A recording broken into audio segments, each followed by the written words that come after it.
Right, mate, we're in the El Primo. We are. Lead the way. Thank you very much. So I'm going to take you into one of the 4-bed plus made half-floor penthouses.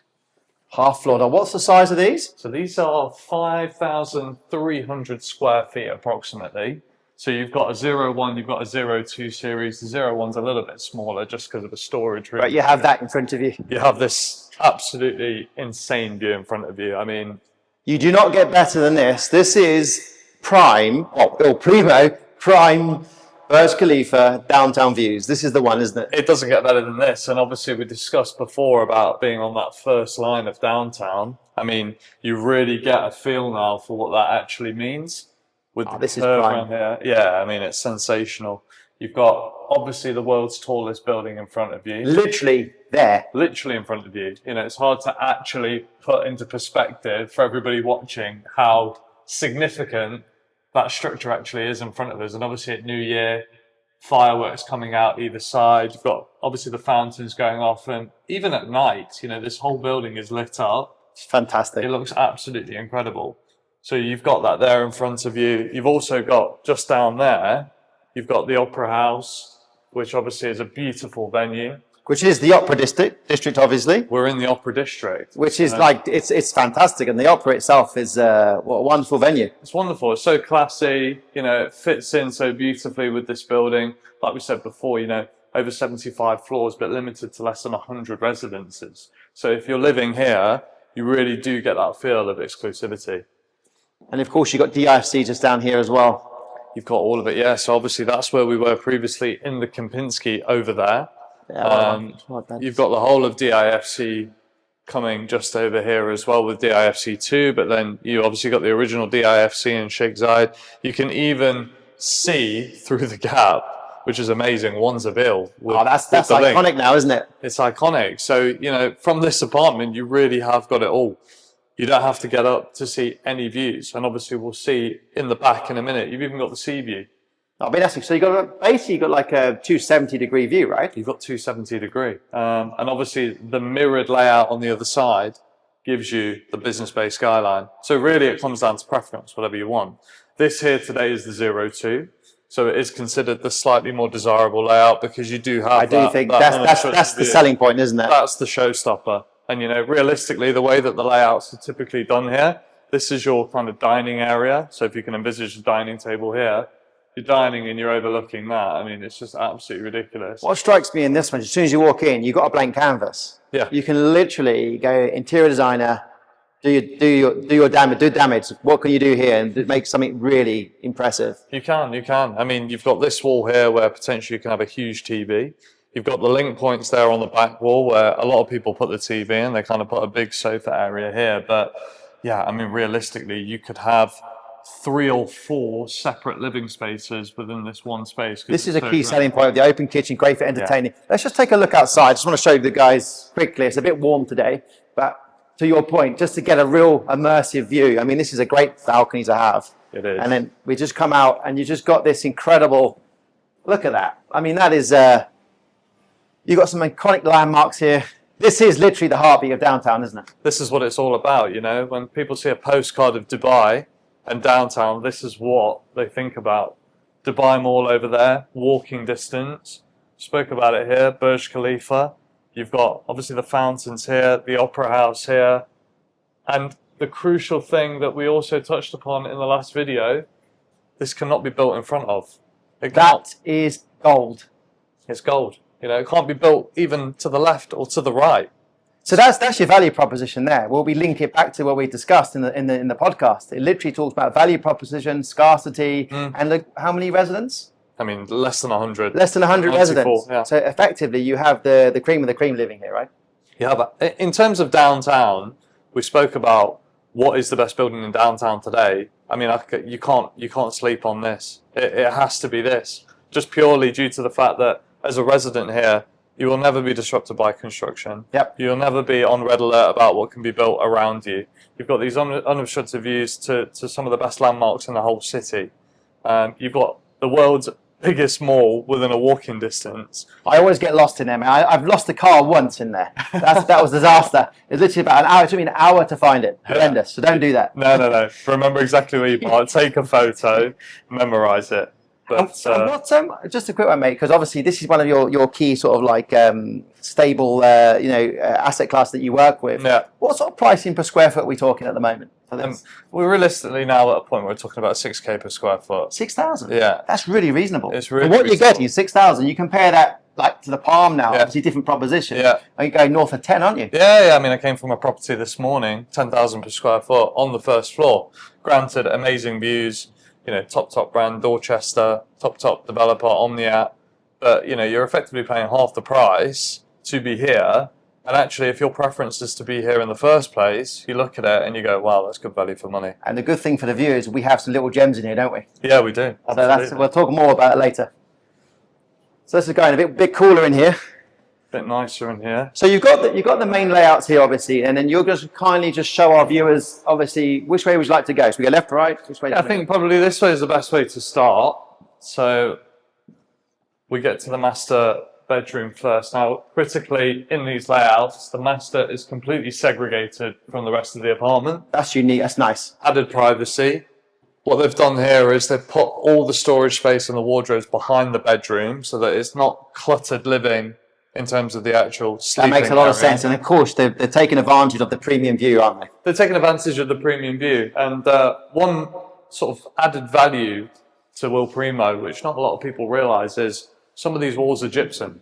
So can you move them? So you can moderate the layouts. So for example, if you do want to take advantage of a freestanding bed with the storage behind you, or potentially you want to make a dresser behind this wall, have two side tables here and just open out the space a little bit, you've got that available to you as well. They've actually done a similar concept. I think it's in the Madnet, the Al Nassim. You go into the room, it's like open, then you've got these sliding doors you can open or close. So it maximizes the space without having something concealed. Yeah, that's right. So you've got the balcony off the front bedroom, which is a nice touch. Balcony. And then of course you've got the beautiful ensuite. Wow, it's lovely. You've got your primary ensuite in here. And the bath overlooking the fountains. Probably the best place to take a bath in the whole of downtown. Absolutely stunning, really. So if you lose your wife, you know where she is.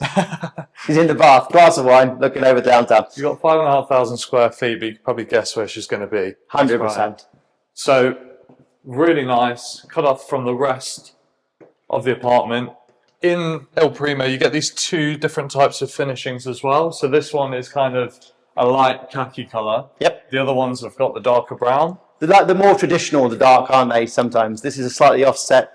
That's right. But, they'll eventually be probably wrapped by owners, probably replaced by owners. But the reality is the lighter palette just makes the space feel a little bit bigger. I agree. And I think with regards to what we're seeing now at the kitchen, it's very good for entertaining. You can put the stalls here and stuff, all built-in appliances, and you've got the dirty kitchen we'll see in a minute. Absolutely. I just think you've also got a blank canvas, like we mentioned, that if you wish to do some upgrades, I think it's quite reasonable. You can do that quite easily. That's right. And look, EMAAR are not necessarily a top-end developer. We know that. But the nice thing about this unit is it's got the space. The location. It's got the location. And it's begging for an end user to come in here and say, right, I'm going to put my stamp on this space. Because what I was going to say in that one, if you're here, for example, you're looking out there, I mean, just visualize this. You literally glass of wine, you're cooking, etc., entertaining, friends here, guests, family.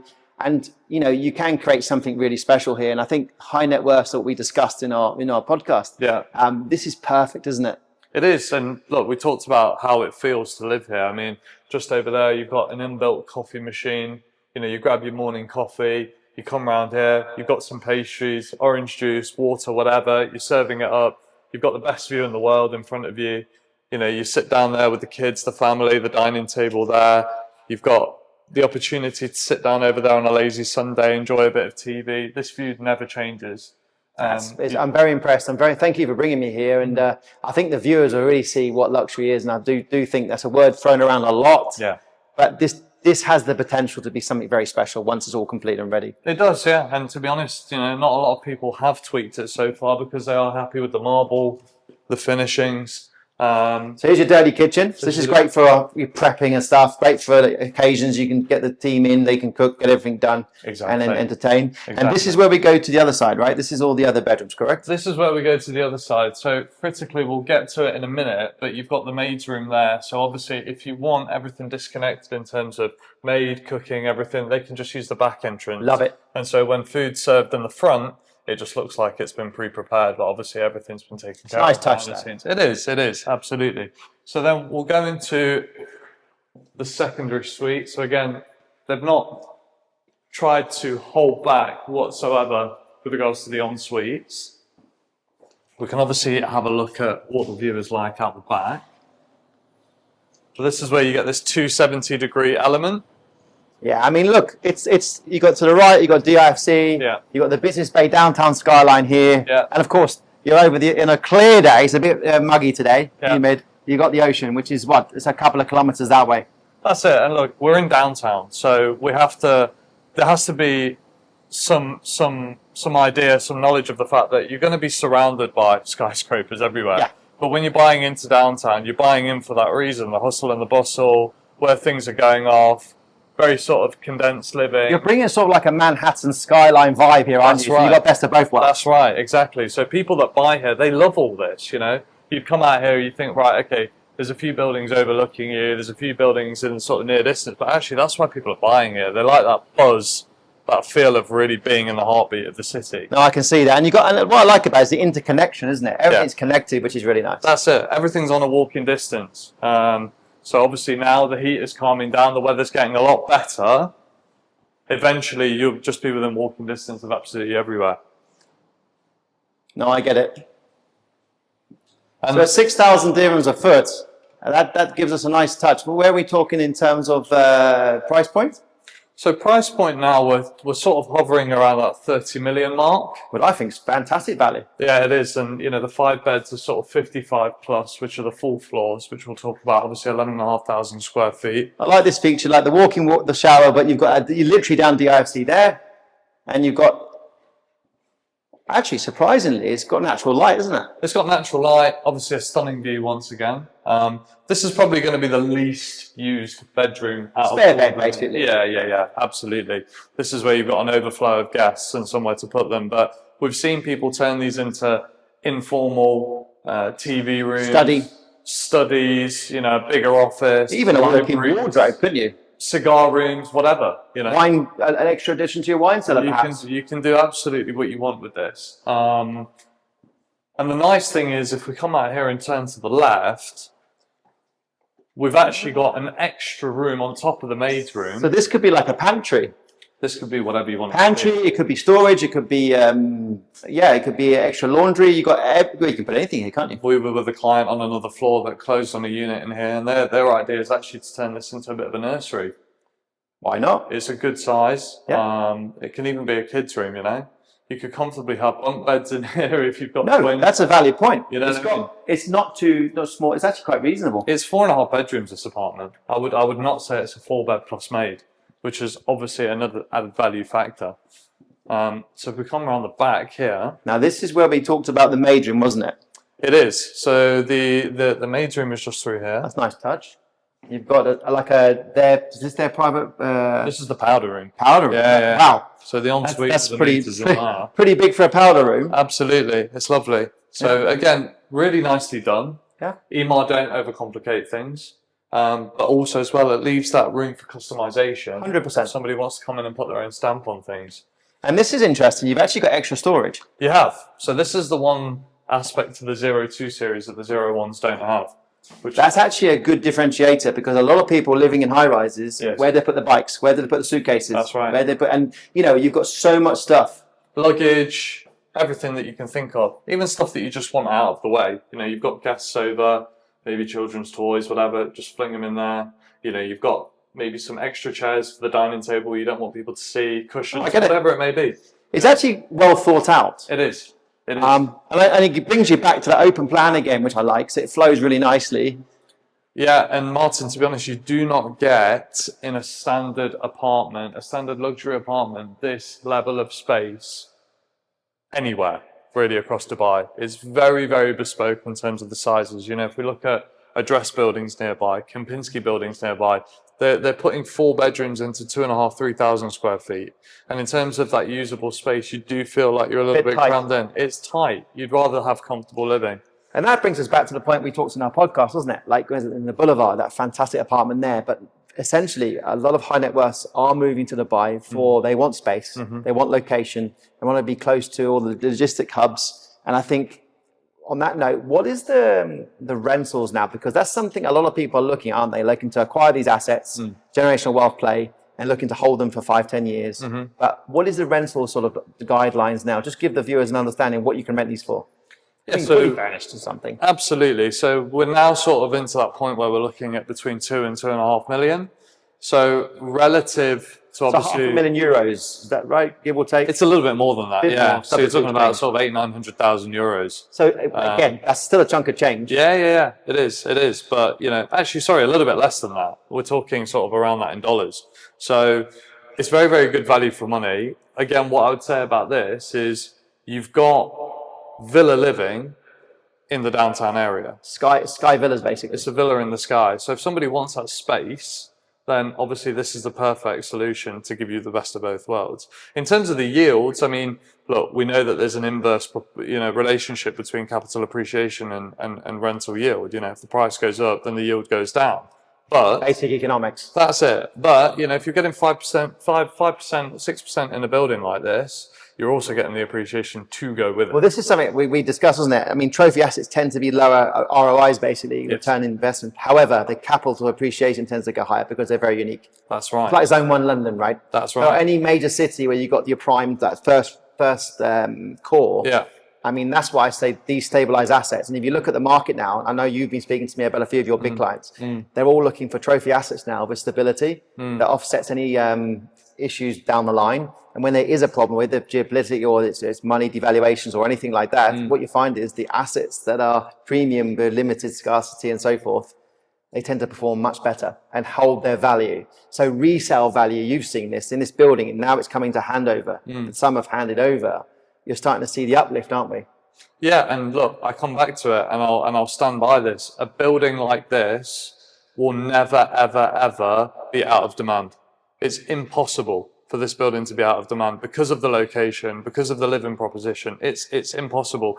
There's certain buildings around downtown where you can say, okay, prices need to come off a little bit. Maybe they're a little bit overvalued. Maybe valuations have got a little bit out of control because people want to be in Dubai.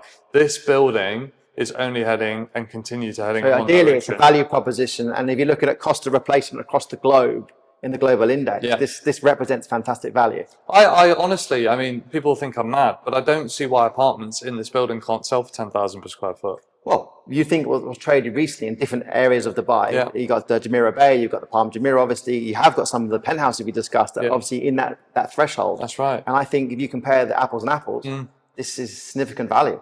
It is. And look, somebody will come in and say, Ray, if I'm paying 30 million, why isn't it turnkey? But at the end of the day, it's 6,000 per square foot.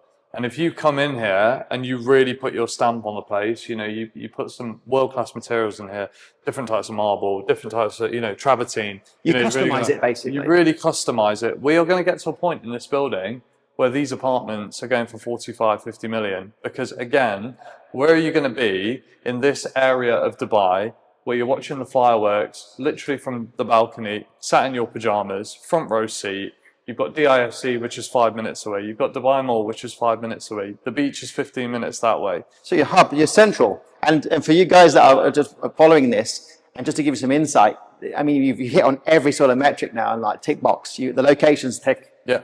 Your close proximity to everything iconic.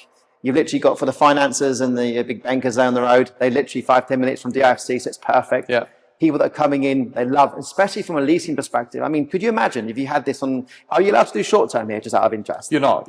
So that's, okay. So the short term, reason I brought that up, short term, you keep the credibility of the building. Yeah. To keep stability, so it makes sense. Yeah. So what I was going to say, can you imagine New Year's Eve, you had that, I mean, you could name your price, couldn't you? You could. I mean, that's why I referenced it. Yeah. So on a quick. Well, it's interesting because you can't actually put a price on it. No, that's it. So that's why you buy here. Because you can't put a price There's on very limited benchmarks. Yes. I mean, you've got the 118 Residence Downtown, which is a fantastic building, good asset. It's a similar concept in terms of 4 beds. I think they're around 6,000 square foot approximately, but there's only like 20, 22 apartments there. You've got Eden House over the road, which is coming to market, which is 22 effectively. 20 floor. They're a 4-bed, beautifully aligned, but again, they don't have this proximity.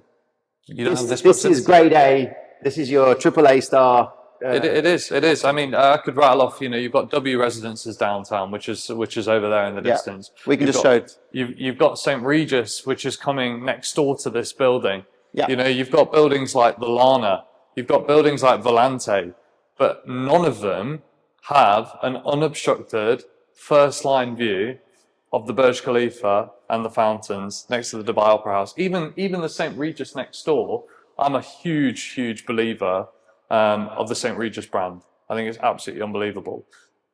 One of the 2 towers next door is obstructed by a tower in front of it. So you're limited to 1 tower that you can even buy into. And then that even makes sense from a capital play. Yeah. Because people are all going to argue, aren't they? Say, well, if I'm paying this money, I need to have this. Yes, yeah. And nobody wants to look through a keyhole between 2 buildings to get this view. This is, and you know, probably preaching to the choir for everybody watching this, but it is, it's expansive, it's in front of you, and when these fountains are back on in about 2 weeks' time, I mean, it's just going to be epic. Well, I'm very impressed, and thank you for your time showing me today. I know you have a couple of very good propositions in here. Yes. So for those of you that are interested or would like to know more, Ray and I we'll put our contact details on the bottom. Feel free to reach out, and we can discuss your requirements later, can't we? Amazing. Top man. Thank you, mate. Thank you, brother. Pleasure.